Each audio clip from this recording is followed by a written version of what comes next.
Alors maintenant, on va faire la deuxième méthode pour montrer l'égalité qu'on avait montré précédemment, d'accord? Donc là, il y a d'abord une première question qui est de montrer que pour tout k supérieur ou égal à p, avec bien sûr p et k antinaturels, p parmi k est égal à p plus 1 parmi k plus 1 moins p plus 1 parmi k.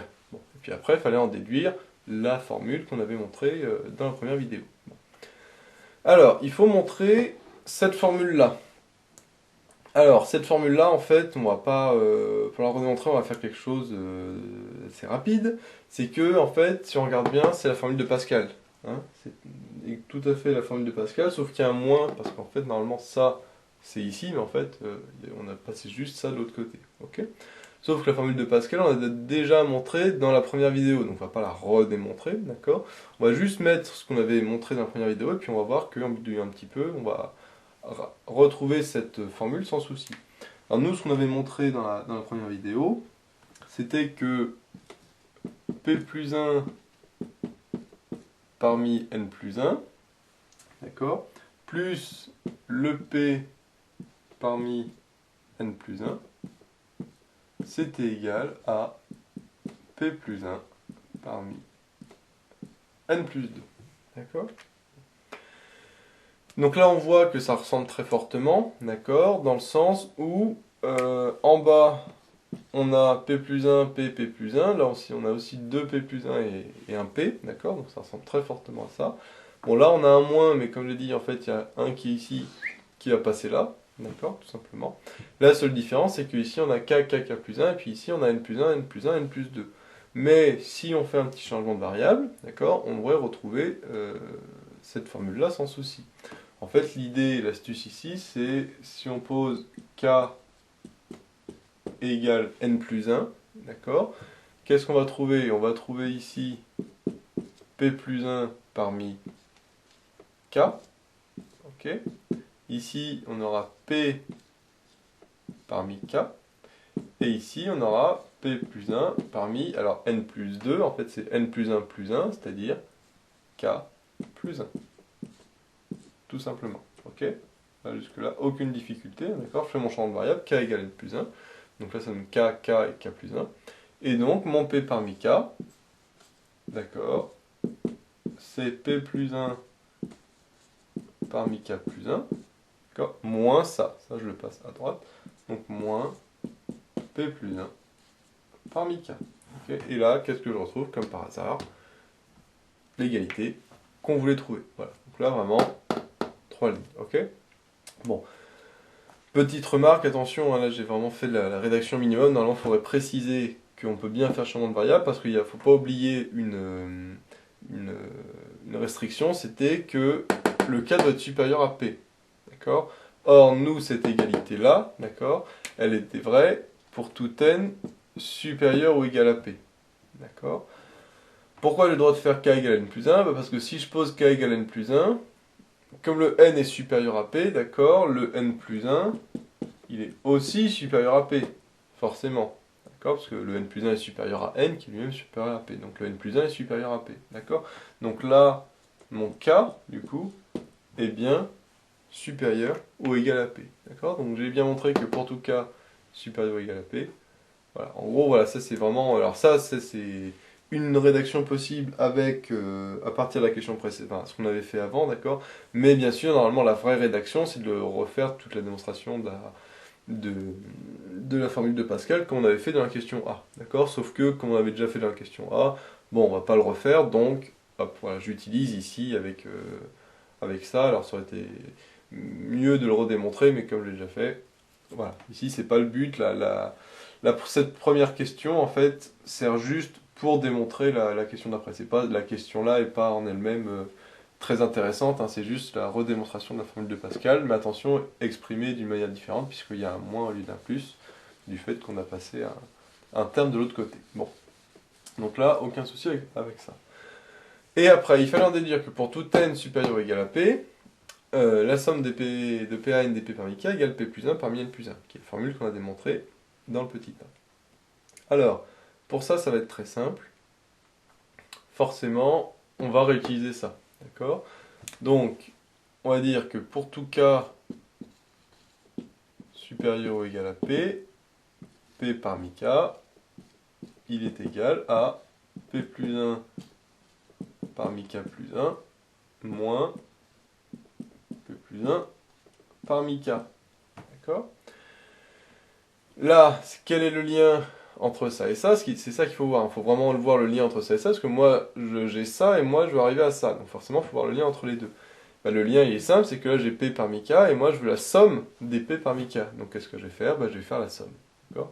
Je vais dire que la somme des P parmi K, alors attention, de K égale P à N. Est-ce que j'ai le droit de faire la somme de K égale P à N? Oui, parce que j'ai dit que le K est supérieur ou égal à P. D'accord? Attention, ça, ce n'est vrai que pour K supérieur à P. Donc forcément, je ne peux pas partir de 0, 1 ou 2 ou 1. Il faut forcément que je parte de P, puisque ce n'est vrai que pour K supérieur à P. Et là, entre P et N, on est bien supérieur à P. Donc là, il n'y a pas de souci. Donc bien sûr, si je fais la somme ici, bah, je fais la somme ici, hein, d'accord? Donc c'est la somme de K égale P à N dP plus 1 parmi K plus 1. Et là, pareil, la somme de K égale P à N dP plus 1 parmi K. Hein, forcément, si je fais la somme là, je fais la somme là et là. D'accord? Maintenant, ici, j'ai ce qu'il faut, hein, j'ai ça, d'accord? Mais là, moi je veux ça. D'accord? Donc, il va falloir que je transforme ça pour arriver à ça. Bon, ici, c'est pas trop dur de voir que va falloir faire un changement de variable, puisque ici, j'ai la même somme, sauf que ici, j'ai P plus 1 parmi K plus 1, et ici, j'ai P plus 1 parmi K. Donc, forcément, il va falloir que je transforme le K plus 1 en K, d'accord? Pour me ramener à ça et pouvoir les regrouper. C'est-à-dire, en fait, on va avoir une somme télescopique, forcément. Ça, c'est... Les sommes télescopiques, il faut vraiment arriver à les voir rapidement, d'accord? Arriver à voir que c'est une somme télescopique, hein, c'est pas compliqué, c'est exactement la même chose, sauf qu'il y a un décalage, voire deux, hein, il peut y avoir 2, 3, 4, etc., de décalage, mais très souvent, il y a un de décalage dans un terme, et donc forcément, s'il y a un de décalage, et ben, ça va être des sommes télescopiques. Ok? Donc, pour ça, ben, c'est très simple. On a dit qu'on devait transformer le K plus 1 en K, donc on va faire notre changement de variable habituel, qui est U égale K plus 1. D'accord? Je l'appelle U et bien sûr après je le réappellerai K. D'accord? Donc là, hop, ma somme. Donc ça va être de P plus 1 parmi K plus 1, c'est-à-dire U. D'accord?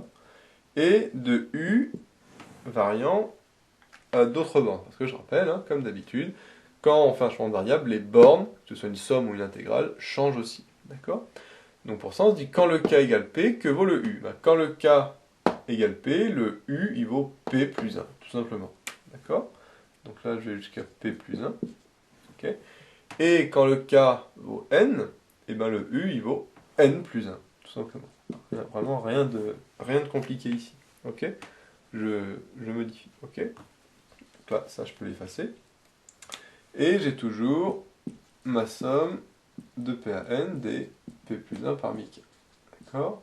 Bien sûr, comme d'habitude, ce qu'on fait, c'est que le U, on le repasse en K. Enfin, bien sûr, c'est pas le même K hein, qu'avant. Comme c'est une variable muette, j'ai le droit, d'accord, et le U, je le repasse en K. Normalement, il faudrait faire une ligne supplémentaire en dessous, il faut laisser U, et après on remet égal en réécrivant pareil, mais non pas avec U, mais avec K, d'accord. Mais pour ne pas prendre trop de place, je le mets directement. Ok. Et donc maintenant, bah, c'est bon, puisque j'ai exactement les mêmes sommes, P plus 1 parmi K, d'accord, sauf que j'ai les bornes qui ne sont pas les mêmes. Donc, comme d'habitude, hein, on va enlever de la somme les termes qui ne sont pas en commun. D'accord? Donc si on fait un petit schéma rapide, ok, lui il va de P plus 1 à N plus 1, ok, et lui il va de P jusqu'à N. D'accord? Donc lui il va là, et lui il va là. Donc on voit que ce qui est en commun, c'est ce qui est de P plus 1 à N. C'est-à-dire que le terme en P va falloir le sortir de la somme, et le terme en N plus 1 va aussi falloir le sortir de la somme. D'accord? Donc c'est ce qu'on va faire, et puis après, tous les termes entre P plus 1 et N vont s'annuler. Ok? Donc là, c'est ce qu'on va faire. On va dire que c'est la somme de K égale P plus 1 à N des P plus 1 parmi K, plus le terme en n plus 1 que j'ai sorti de la somme. Donc pour k égale n plus 1, ça me fait plus 1 parmi n plus 1. Ok. Et moins, alors attention, c'est moins le tout. Ok. Donc la somme de k égale p plus 1 à n, des p plus 1 parmi k, plus le terme en p que j'ai sorti, d'accord, qui est p plus 1 parmi p. Ok. Voilà, bon. Ne pas oublier, hein, toujours de faire ça. Ok. Bon. Comme je rappelle, on a dit qu'on sortait le terme en n plus 1 ici et on sortait le terme en p ici. D'accord. Donc ça nous donne ça. Hein. Hop. Finalement, je mets 2p plus 1 à n. J'ai sorti le terme en n plus 1. Et là, pareil, j'ai sorti le terme en p. Ok. Là, je vois la somme de p plus 1 n des p plus 1 parmi k. Somme de p plus 1 n des p plus 1 parmi k, mais avec un moins entre les deux. Donc ça va s'annuler avec ça. D'accord. Donc il me reste finalement ça moins ça. Et ici, qu'est-ce que j'ai? J'ai p plus 1 parmi p. D'accord.